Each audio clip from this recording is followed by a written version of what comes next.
끝까지 이루실 것이다. 이렇게 말씀을 합니다.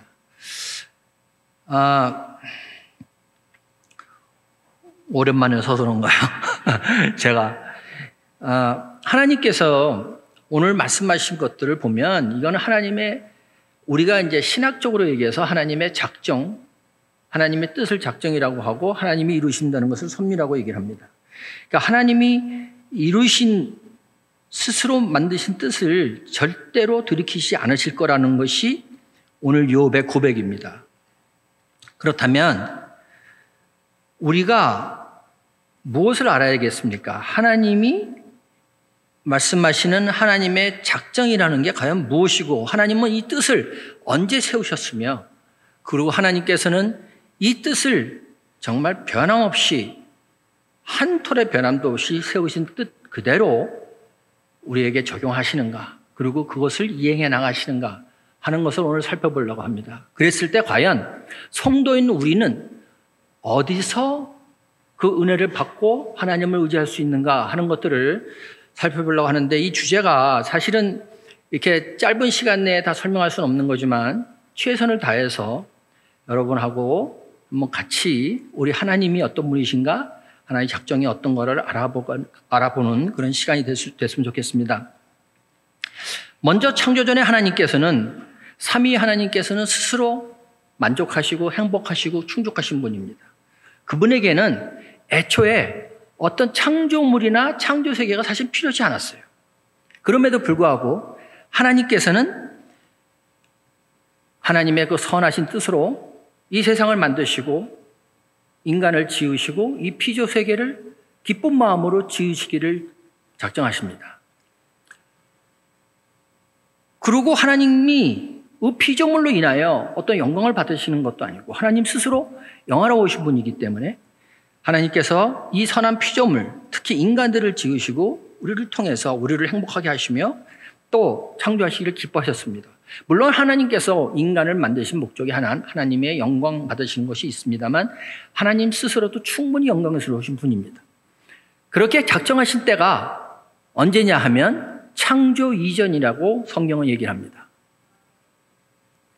하나님이 창조를 하시기 전에, 그래서 우리를 창조전에 택하셨다고 성경은 얘기하고 있죠. 하나님이 이 세상을 창조하기 전에는 오직 무엇이 있었습니까? 하나님이 영원부터 영원이라는 것이 있었습니다. 이 영원은 우리가 지금 생각하는 이런 시간의 개념하고는 차원이 다른 겁니다. 시작도 없고 끝도 없는 영원. 하나님이 그때에 이 세상을 창조하시기로 작정하시고 뜻을 세우셨습니다. 그리고 그 당시에는 당연히 우리가 지금 보고 느끼는 어떤 것도 존재하지 않았습니다.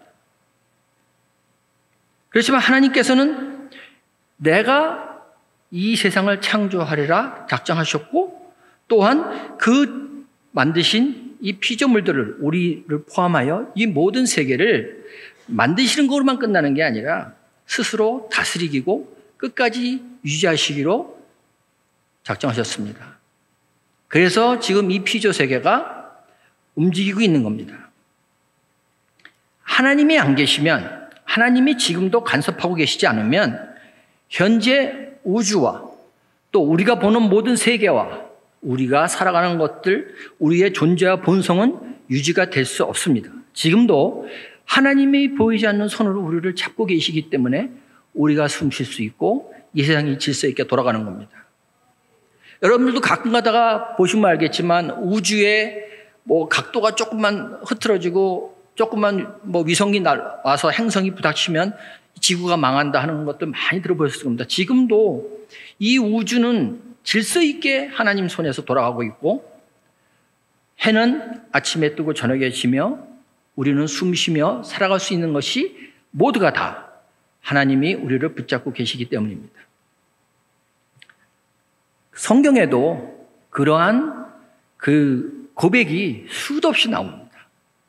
너무 많아서 다 우리가 소개할 수 없을 정도로 하나님이 이 땅을, 현재 이 세계를 붙잡고 계시고 다스리고 계시다는 것을 우리는 성경을 통해서 압니다.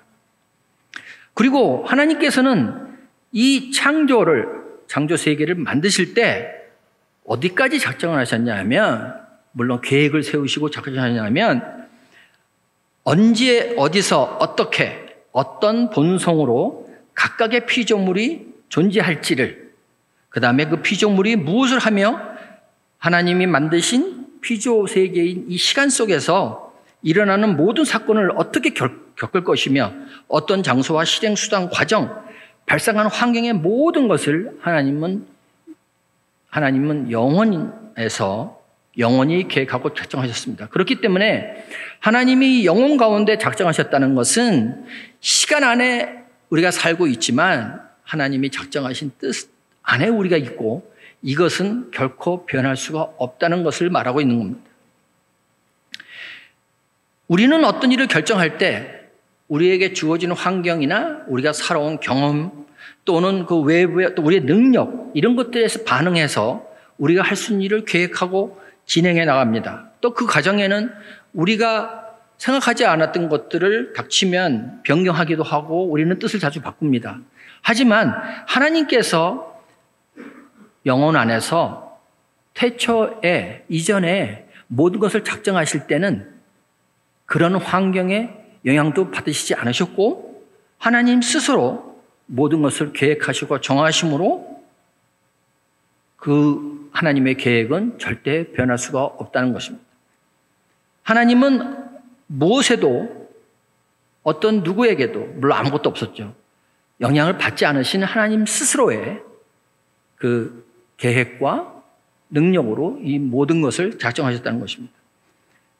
그러므로 이 하나님의 작정에 따라서 정해진 시간 속에 계획된 모든 것들은 한치 오차도 없이 필연적으로 존재하고 발생하게 됩니다. 그것이 오늘 욥의 고백입니다. 욥이 뭐라고 합니까? 내게 작정하신 것을 이룰 것이라.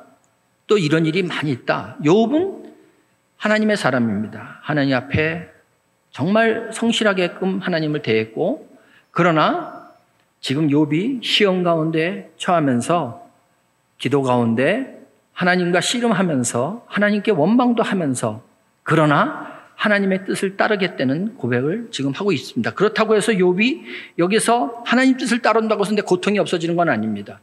하나님을 따르지만, 그래서 하나님의 뜻이 이루어질 것이지만 나는 여전히 고통스럽다고 오늘 본문은 얘기하고 있습니다. 이러한 하나님의 작정은 우리는 굉장히 독립적이고 절대적이고 전적으로 무조건적이라고 우리는 얘기합니다. 그러므로 어떤 지금 현재 우리가 일어나는 뭐 어떤 일도, 우리가 어떤 일을 하든 세계가 어떻게 변하든 그것은 하나님의 작정을 이루는데 전혀 영향을 받지 않습니다. 우리가 보기에는 어찌 보면 인간의 그 지혜와 지식으로, 인간의 눈으로 바라보면 많은 사건들이 우리 인간의 행동이나 어떤 의지나 또는 여기 환경의 영향을 받아서 결정되는 것처럼 보입니다. 우리의 눈에는 말입니다. 하지만 이 모든 것들은 하나님이 영원 가운데서 태초 이전에 작정하신 것들을 이루는 단순한 수단에 불과합니다. 하나님께서 그런 수단들을 사용하셔서 하나님이 작정하신 것들을 모두 다 실행해 나가시는 것입니다.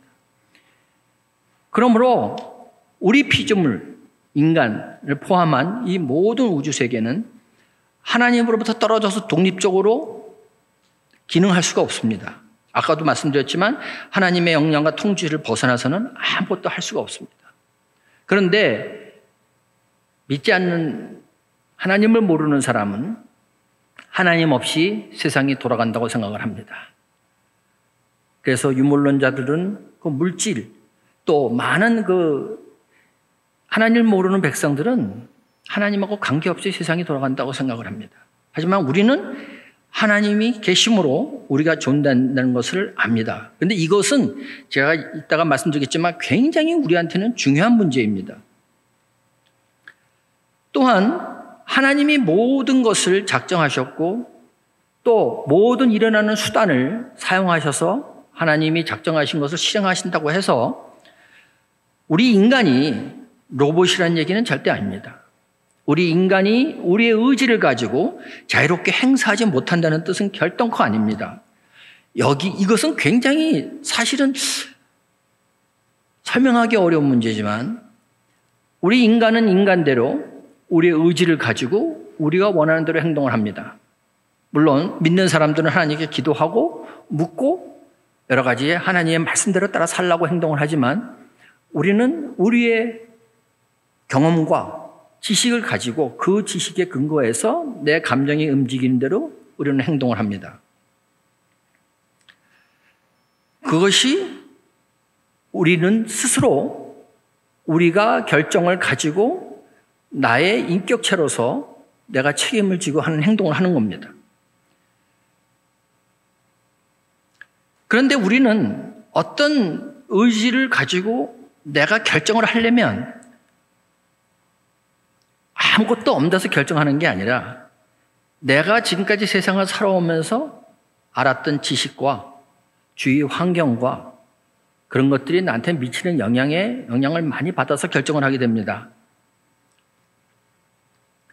그런데 우리는 이것을 내 스스로 하는 행동이라고 생각을 하지만 물론 내 의지대로 하는 행동입니다. 하지만 하나님께서는 우리의 의지적인 행동조차도 하나님의 작정을 이루시는 수단으로 사용하고 계시다는 것입니다. 우리는 잘 모르죠. 이게 어떻게 가능하고 어떻게 일어날 수 있는 일인가? 능력 있으신 하나님께서 하시는 겁니다. 그래서 우리는 잘 모릅니다. 우리가 내 뜻대로 성경에서도 많은 그런 말이 이런 것에 대해서 나옵니다. 하나님께서 바로를 강팍하게 하셔서 그러하여 모세를 보내게 했다가 또 쫓아가고 그런 것들을 다 스스로 바로는 자기가 했다고 생각을 하지만 자기 의지 물론 그의 의지로 따라간 것입니다. 하지만 하나님은 그 모든 것들 다 수단으로 사용하신다는 것입니다. 그리고 어떤 경우에는 하나님이 그 마음을 움직여서 또 그렇게 했다고 성경은 얘기하기도 합니다. 우리가 성경을 보다 보면 성경에서 발생한 그 일부의 자연재해를 인간의 타락이나 하나님의 저주 또는 심판으로 말하기도 합니다. 제가 이걸 말씀드리는 이유는 우리 이런 코로나 사태 또한 마찬가지일 겁니다. 이런 자연재해를 우리는 성경은 일부에서 인간의 타락으로 인한 하나님의 저주나 심판으로 말하기도 하지만 사실은 우리가 삶 속에서 발생하는 모든 자연재해에 대해서 그렇게 이해하는 것은 무리가 있습니다. 그런데 우리는 왜냐고 하나님께 여쭤볼 때 그 답을 얻지 못할 때가 더 많습니다. 하나님께서 이렇게 자연재해를 허락하시는 이유를 우리는 다 알지 못합니다. 그렇다고 해서 이 재해가 하나님이 모르시게 일어난 것은 절대 아닙니다. 하나님이 막으시려고 마음 먹으셨으면 막을 수 있는 겁니다. 이것도 저는 또한 우리 성경에서 말씀하고 우리가 배우는 대로 한다면 하나님의 작정 안에 포함되어 있는 겁니다. 어떤 때는 사탄이 어떤 악한 행동을 할 때 하나님께서는 그걸 허락하시기도 하십니다. 우리 욥기를 보면 사탄이 하나님께 허락을 받고 욥을 괴롭히지 스스로 하진 못합니다. 사탄 또한 하나님을 배반한 자지만 역시 하나님의 통제 아래 있습니다. 그런데 우리는 이 재해를 하나님이 왜 허락하신지 모릅니다. 단지 우리가 아는 것은 우리에게 주어진 시간이 지나서 뒤를 돌아보면 우리 과거죠. 우리는 한참도 미래를 모르지만 과거는 압니다. 뒤를 돌아보면 이래서 그러셨구나 하고 알게 됩니다. 우리가 알 수 있는 건 거기까지입니다. 그러나 그 뒤는 모릅니다. 이 뒤를 모른다는 것도 굉장히 중요한 부분입니다. 우리가 오직 아는 것은 무엇이냐 하면 앞의 미래는 모르지만 이 모든 것이 하나님이 작정하신 그 작정을 실행하시는 섭리 가운데 발생한다는 것이십니다. 그것을 우리 크리스천들은 압니다. 하나님의 자녀된 우리서 배운 사람만 압니다. 하나님을 모르는 사람들은 그걸 몰라요. 그러나 우리는 압니다. 우리는 잘 모르지만 이것 또한 하나님의 허락하심에서 발생한 거라는 것을 우리는 압니다.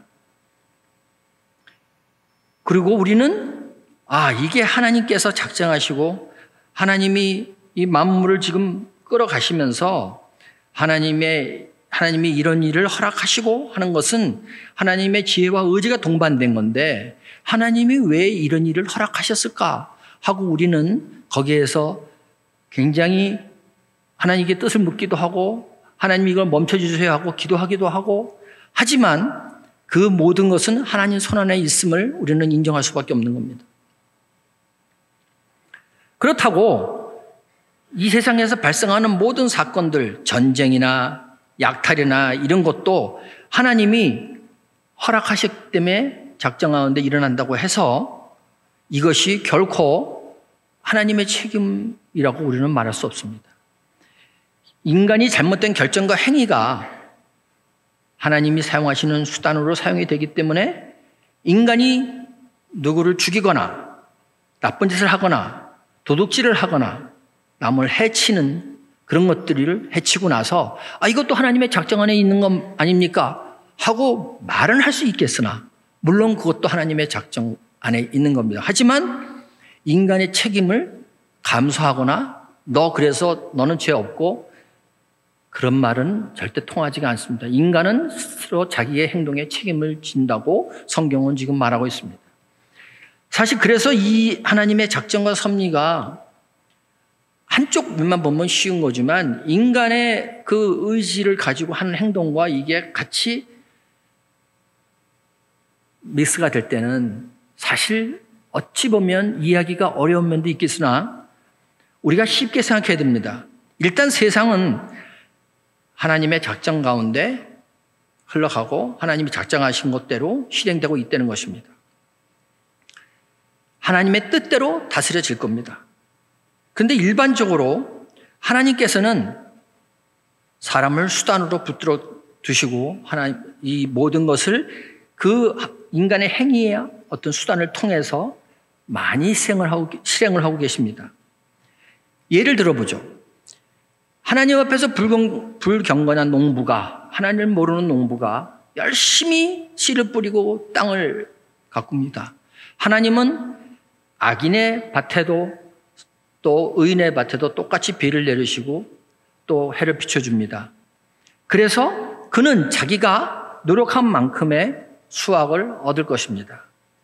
하지만 아무리 하나님께 경건한 농부라 해도 자기가 땅을 일구지 않고 게으름을 핀다면 그는 수확을 하지 못할 것입니다. 지금 자꾸만 이게 지금 약간 쉽게 가려고 노력을 하는데 왔다 갔다 하다 보니까 따라오시기 힘들지 모르겠지만 이것이 하나님께서 우리에게 주신 모든 인류에게 주신 일반 은혜라고 우리는 얘기를 합니다. 우리의 구원은 특별 은총입니다.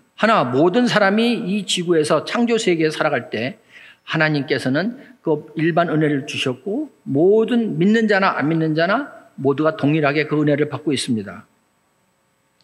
그러면 경건한 자가 얻는 유익은 뭐냐면 경건한 자는 유익은 자기가 주어진 열악한 환경 가운데서 자기의 능력으로 최선을 다하고 모든 것은 하나님께 맡길 때 하나님께서 그에 합당한 것을 주시는 것입니다.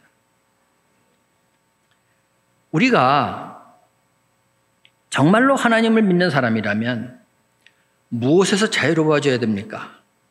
그것은 아까 오전에 목사님이 말씀하셨지만 운명론에서 우리는 굉장히 세상 하나님을 모르는 사람의 운명론과는 달리 우리는 자유와 기쁨을 누려야 됩니다. 자, 어떤 얘기냐 하면 운명론자들, 하나님을 모르는 운명론자들은 그 운명론을 믿으면서 그 누구에게 어떤 자기가 모르는 미지의 어떤 것에 내 운명이 정해졌다고 생각을 하는 게 운명론자입니다. 그래서 거기에 절망도 하고 어떻게 자기가 안 되면 내 운명 탓이지. 우리 말대로 우리 팔자 탓이지 하는 얘기를 많이 합니다. 하지만 태초에 하나님이 택하시고 하나님이 사랑하셔서 자녀 삼으신 우리 하나님의 자녀들, 우리에게 하나님이 우리의 운명을 만약에 작정하시고 결정하셨다면 하나님께서 좋은 것으로 하셨겠습니까? 아니면 우리를 골탕 먹이고 내 자녀지만 괴롭히려고 나쁜 것으로 하셨겠습니까? 하나님께서는 우리에게 가장 우리에게 좋은 최선의 것을 주시기로 작정을 하셨습니다. 그렇기 때문에 우리는 그렇게 불안하게 사는 사람들이 아닙니다. 어떤 나도 모르는 미지의 운명이 나를 끌어가는 그런 불안한 가운데 살아가는 사람들이 아닙니다. 우리는 천지의 주인이시고 지금도 천지를 주관하시고 이끌어가시며 하나님께서 작정하신 것을 한치도 어긋나지 않게 실행해 가시는 하나님의 자녀입니다. 그러므로 하나님은 영혼 가운데 작정하실 때 우리에게 복을 주시려고 작정을 하고 계십니다.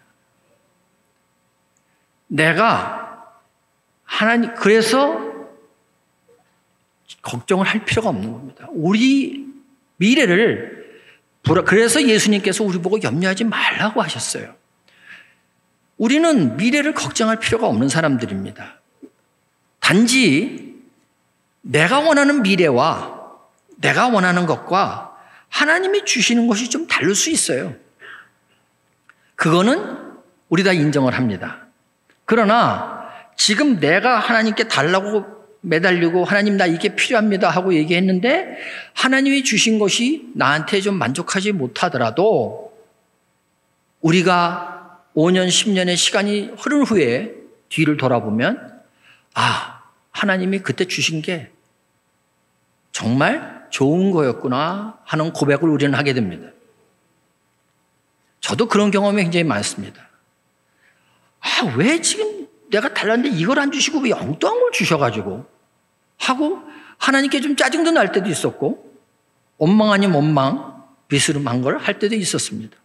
그러나 제가 경험하고 만나본 제 주위의 모든 믿음의 사람들은 한결같은 얘기를 합니다. 그때 내가 이걸 원했었는데 하나님이 그걸 주시더라. 그래서 그때는 참 그게 싫었는데 지나고 나보니 과연 그때 그걸 안 주셨으면 어떻게 했을까 하는 고백을 저는 많이 듣고 저 또한 경험합니다. 한 치 앞도 모르는 우리는 우리한테 뭐가 좋은지 잘 모릅니다. 그래서 하나님께 달라고 때를 쓰죠. 근데 하나님은 하나님이 보시기에 가장 좋은 걸 주시면서 우리 인생을 지금까지 끌어오셨습니다. 어떤 분들은 믿음의 사람이지만 돈 많은 부자를 부러워할지도 모르고 또는 권력 잡은 권력자를 부러워할지도 모릅니다. 물론 우리가 세상을 살다 보면 세상 것이 좋아 보이고 커 보이고 그것이 내가 가지고 싶은 것일 수도 있습니다. 그런데 하나님께서는 우리가 감당할 것만 주시는 것 같습니다. 우리에게 줘서 해가 될 거는 대략 안 주시는 것 같아요. 그러므로 우리는 하나님의 작정하신 그 섭리하심을 통해서 삶에서 특별한 위로와 기쁨과 평안함과 즐거움을 느껴야만 마땅한 것이 하나님의 자녀인 것입니다. 그런데 문제는 우리가 그렇게 살지 못한다는 데 있는 겁니다. 우리는 하나님의 자녀이면서도 하나님 앞에서 자꾸만 부정적인 얘기를 하고 앞으로 하나님이 날 어떻게 이끌어 가실지 거기에 불안함을 느끼고 혹시 내가 이런 죄를 져서 하나님이 물론 죄를 지면 내가 잘못을 하면 하나님이 징계도 하시죠. 그러나 하나님의 징계는 우리를 나쁜 곳으로 끌려가는 것이 아닙니다. 하나님께서 우리를 연단하시고 우리 삶 가운데 우리에게 어떤 훈련을 허락하시는 것은 하나님이 우리의 신앙을 좀 더 자라게 하시려고 우리를 좀 더 신앙 가운데 성장하게 하시려고 주시는 것이지 우리를 망가뜨리거나 넘어뜨리려고 주시는 게 아닙니다.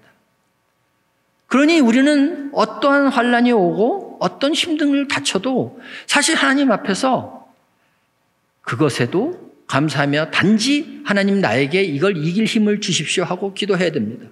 성경은 분명히 얘기합니다. 하나님께서는 감당할 시험을 주시고 또 피할 길도 내신다고 말합니다. 하나님과의 작정과 섭리를 잘못 이해하면 이런 경우도 생깁니다. 하나님이 다 작정하셨는데 다 하실 건데 내가 노력한데 무슨 소용이 있으며 내가 기도가 무슨 소용이 있겠냐. 그런 말 많이 듣기도 했고 저도 한때 하나님의 작정에 대해서 공부를 하면서 그런 생각을 언뜻 해봤습니다. 그런데 하나님께서 뭐라고 하시냐. 하나님께서 말씀하신 거 이 기도도 하나님의 뜻을 이루는 수단이라고 말씀하십니다. 우리가 동일한 문제를 가진 두 사람이 있을 때 한 사람은 기도를 하고 한 사람은 기도를 하지 않았을 때 우리가 그 응답을 보면서 우리의 입장에서 보면 내가 기도를 하니까 응답이 됐다. 그래서 마치 내가 기도를 하면 하나님이 뜻을 바꾸시는 것 같지만 사실은 하나님의 작정 가운데 내가 기도하는 것도 들어가 있는 겁니다. 그것도 수단입니다. 그런데 기도하는 마음은 누가 가집니까? 내가 가지는 겁니다. 내가 기도할지 말지를 결정합니다. 그러므로 이 기도 또한 우리가 하나님의 뜻을 이뤄가는 어떤 수단으로 사용되는 것이며 기도가 무엇입니까? 기도는 하나님을 인정하는 겁니다. 나의 주인으로 인정하고 내가 할 수 없습니다. 저는 할 수 없으니 하나님께서 해 주십시오 하고 기도하는 겁니다. 우리가 물론 하나님과 뜻과 다른 하나님의 뜻과 다른 기도를 할 수도 있어요. 그런데 기도를 하면 하나님이 그걸 이루어주지 않으시더라도 기도하는 사람에게는 하나님의 뜻이 어디 있는지 왜 안 이루어지시는지를 알게 하고 깨닫게 해주십니다. 왜냐하면 하나님께서 자녀에게 성령님을 주셨기 때문입니다.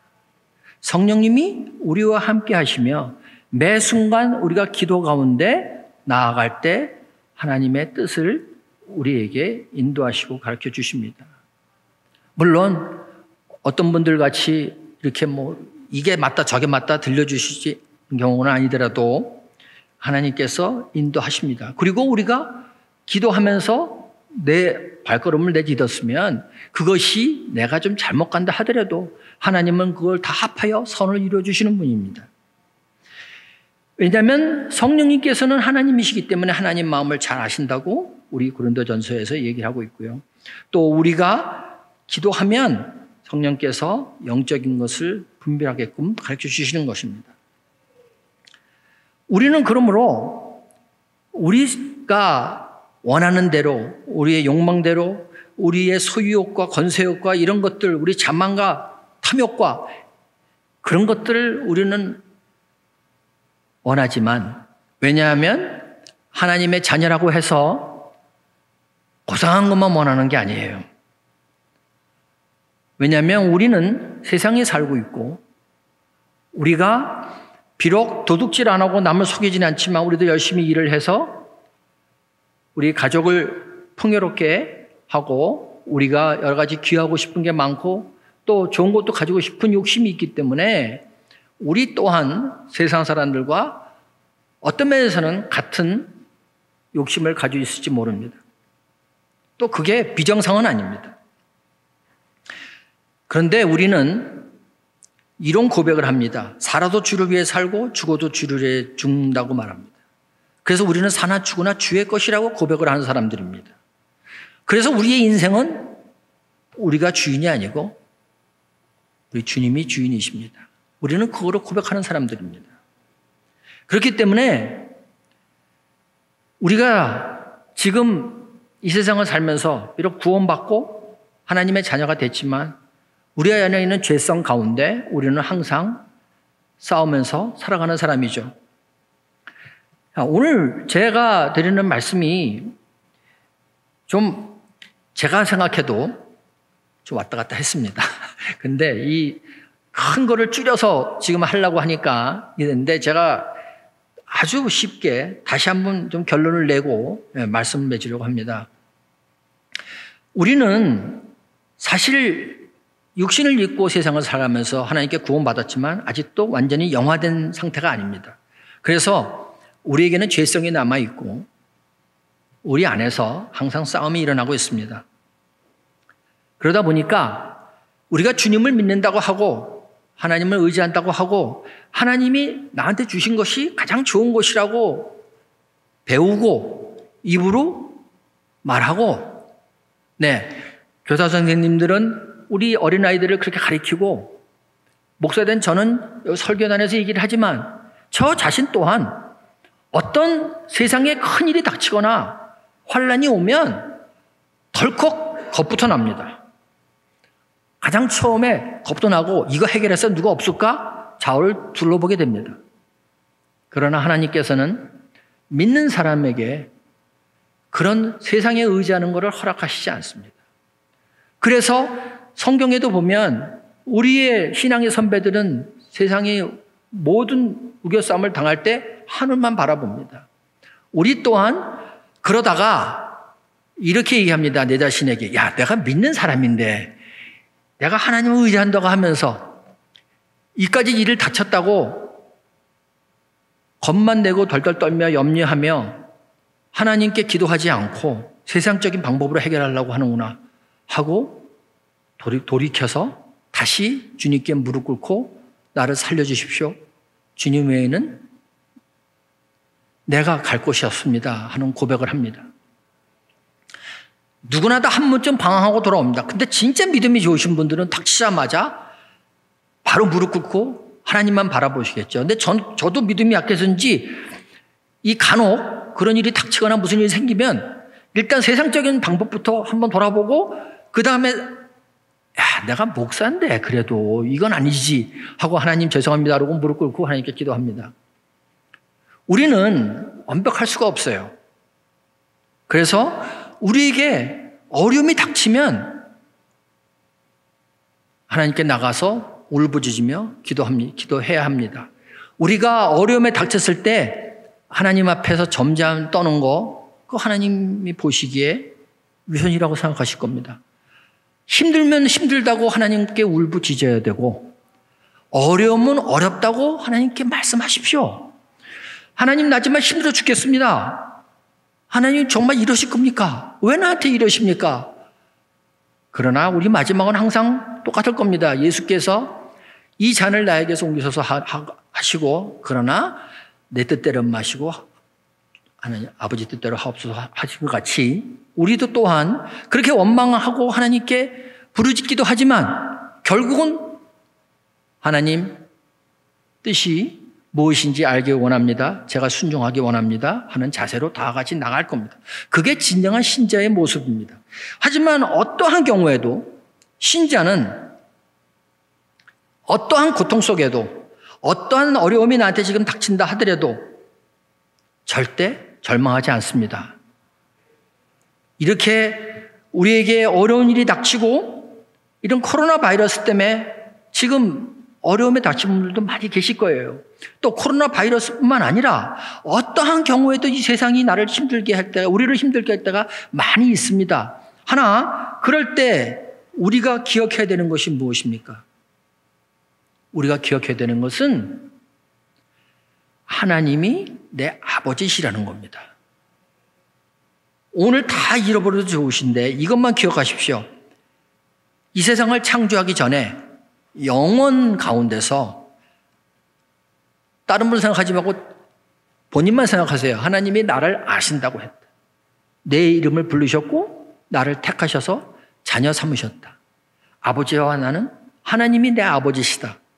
그래서 그분은 내가 태어나서 죽는 그날까지 내 숨쉬는 모든 순간순간 하나님이 간섭하고 계시고 보고 계시고 역사하고 계시다. 내 머리털도 다 세시고 내 마음도 다 아시는 그분께서 나의 아버지시다. 우리가 그것을 인정하고 그러므로 그분은 내가 원하는 좋은 것보다 하나님이 보시기에 나한테 가장 안 맞는 좋은 걸 주신다 하는 믿음을 우리가 갖고 하나님이 그래서 나를 그 길로 인도하실 것이다. 그리고 내가 육신이 이 세상을 내 육신이 죽고 내 영혼이 하나님께 갈 때 예수님께서 나의 눈물을 닦아주시면서 사랑하는 아들아 딸아 하고 불러주실 그날까지 나는 하나님의 인도하심으로 세상에 승리할 것이다 하는 마음으로 사는 것이 신자의 삶입니다.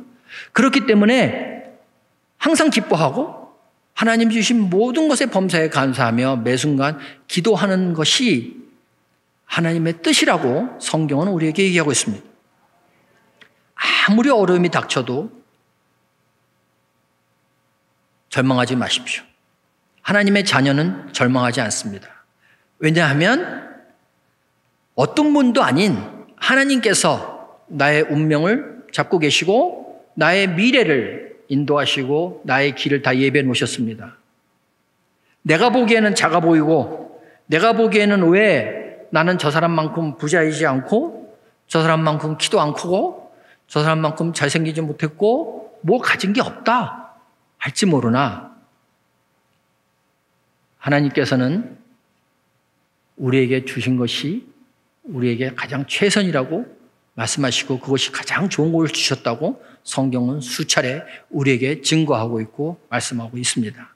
그러므로 어떤 어려움이 닥쳐도 어떤 힘든 일이 와도 절대 절망하지 마십시오. 우리에게는 밝은 미래만이 있을 뿐입니다. 예. 그래서 우리 모두가 이렇게 항상 기뻐하며 하나님께 감사하며 쉬지 않고 기도하는 그런 하나님의 뜻을 잘 실천해 나가는 그런 우리 모두가 되기를 예수님 이름으로 축복합니다. 네.